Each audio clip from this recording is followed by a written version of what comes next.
Hello everybody, how you doing? Hope all is going well. Mr. Sick of Shit here from Sick of Shit Broadcasting. Just like you, I'm sick of the shit.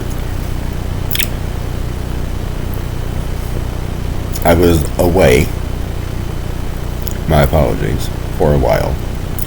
I was in, how shall we put it, I don't know how else to put it, YouTube jail. They claimed that I said something that was, and probably did, outside their guidelines. But of course, as usual, they don't want to let you know what it was that you said. Just that you said something that they didn't approve of. Annoying, but I can't stop them from doing things the way that they want to do. So, in the future, even when I'm speaking of my own views, I'm not going to speak of those views as though they are fact. It's the only thing I can think of that I did. May ask some questions to get people's wheels turning. At any rate, we have several things going on at this point. Of course, we are on the brink of World War, I hope that doesn't happen. I really hope it doesn't. But it looks like it's going to. We could potentially, I don't know for sure this is going to happen, but it could. It happened before, it could happen again. Excuse me.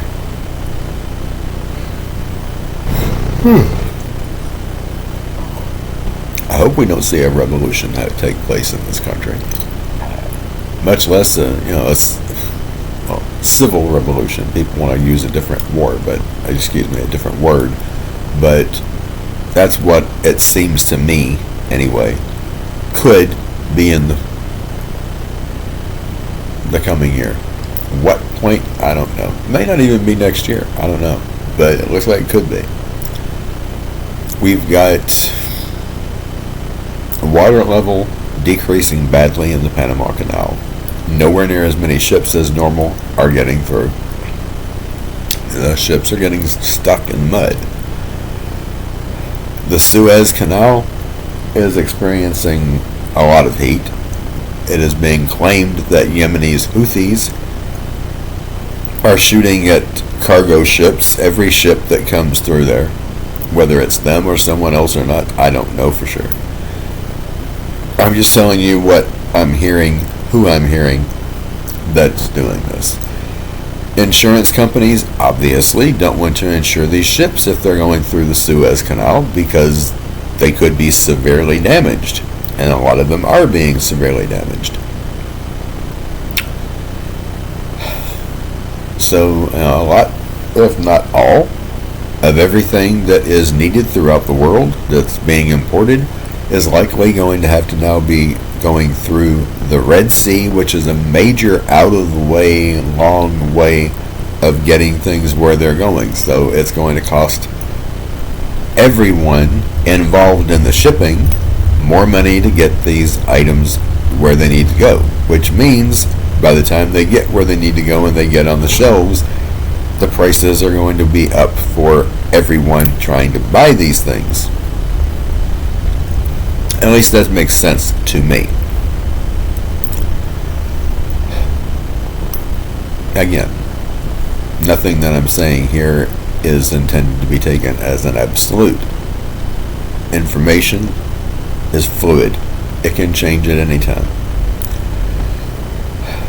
That being said, I found it very interesting listening to Patera this morning at Appalachia's Homestead.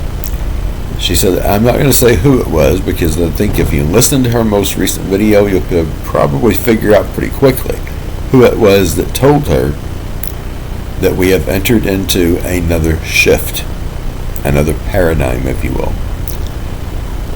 I believe I know who it was that told her that. What kind of a shift? Well, hard to say.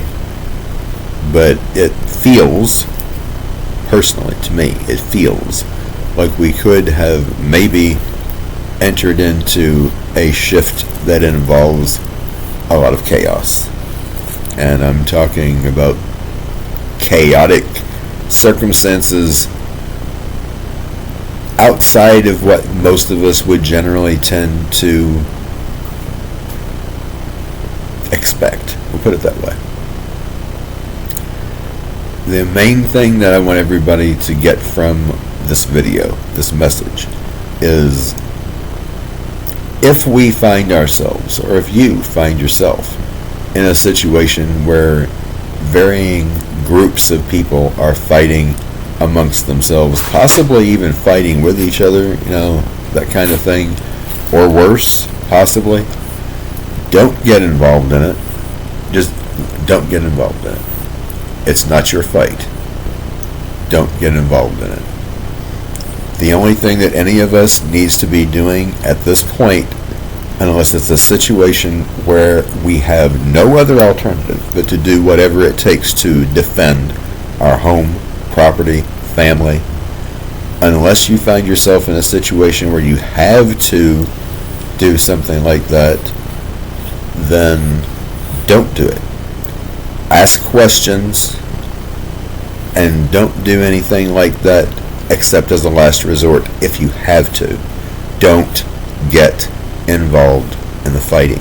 Stay out of it. There's no guarantee this is going to happen. I don't know for sure it will or it won't. I'm just saying that if it does, if you find yourself in a situation like this, get away from it.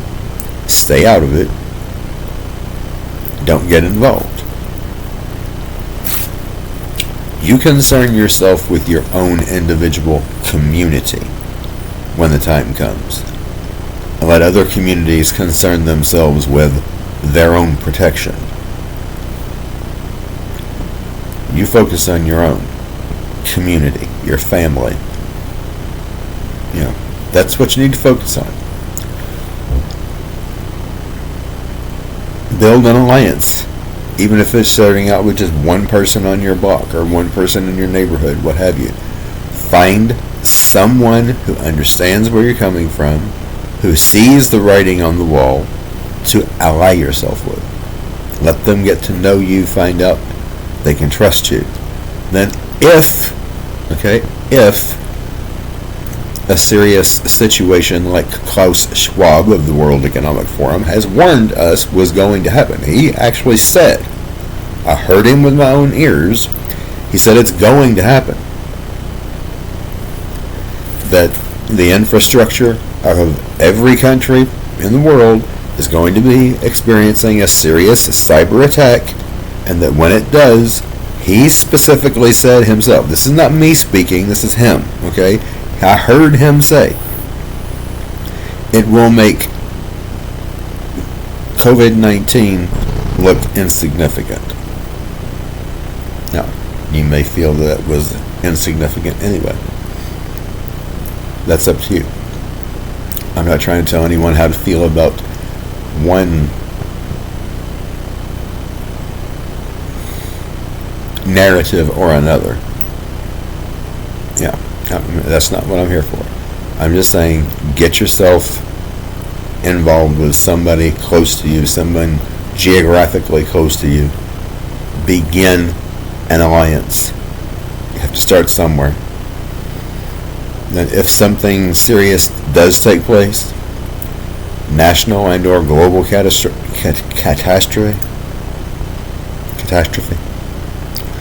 then you've got at least a starting base. And as long as you've got at least one person who is going to vouch for you for everyone else on your block or community, that might be all it takes. So do what you can. Start small. Nothing wrong with that. You got to start somewhere.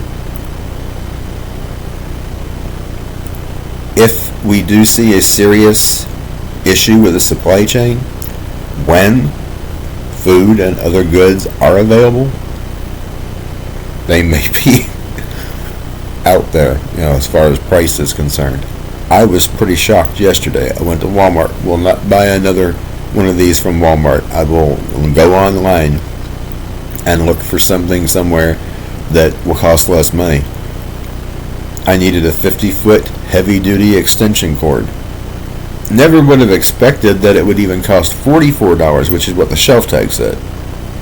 Get to the register and scan it, they want $74 for a 50-foot heavy-duty extension cord. $74. Well, I needed it, so of course I paid it. Won't do it again. At any rate, that's just one example of how the prices on a lot of things, if not everything, could potentially go way up. So, that's not even the beginning of all this. There's a lot more, but I'm pressed for time. I'm likely only going to be able to do this once a week because the internet where I am currently living is just too weak for me to be able to do this very much more than, well, at all. Unless I get here. Some of these videos are probably going to look, well, I will do them elsewhere and then load them here. But it's probably only going to be about once a week that I'll be able to do this at this point. So I'm going to try and make it worth it when you listen. Please like, share, subscribe if you haven't yet. And please comment if you like, but be discreet, please, in the comments section, because if you're not discreet about saying what you're saying, then I will likely not get to see what you're saying. So that's where that goes. The big C word that a lot of people don't want us to use, but it's happening a lot. At any rate, till next time, Mr. Stick of Shit, signing out.